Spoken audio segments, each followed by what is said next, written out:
Hello there, my name's Thomas, and today I'm going to be talking about the dishes and drinks of You Only Live Twice. That title conjures up images from the movie starring Sean Connery in the late 60s, which is fun, really summed up by the lyrics in Nancy Sinatra's song You Only Live Twice, or So It Seems, one life for yourself and one for your dreams.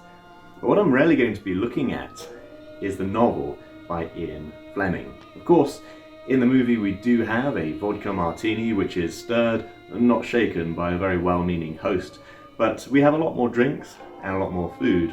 In the novel, again, it's a very, very different tone.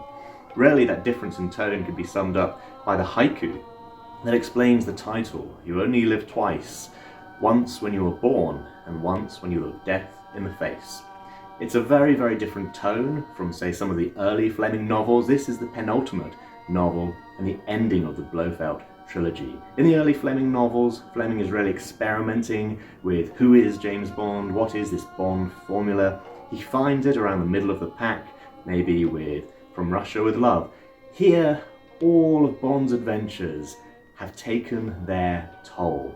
He's quite a different character to how we normally see him in the films. In the beginning, he is outright depressed. He's promoted to the diplomatic service, he goes on a mission to Japan, and he must learn, unlike in the film, he must learn all about the Japanese way. In the movie, James Bond got a first in Oriental languages from Oxford, but in the book, he must learn all these things for the first time. Again, when he's not in the best state of mind, he doesn't even like his new promotion. So, let's take a little look at a section from the book.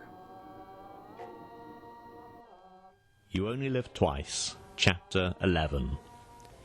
To Bond's unspeakable relief, they put up that night in the smartest hotel in Kyoto, the Miyako.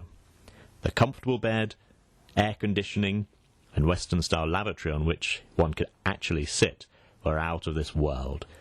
Better still, Tiger said unfortunately he had to dine with the chief of police of the prefecture, and Bond ordered a pint of Jack Daniels and a double portion of Eggs Benedict to be brought up to his room.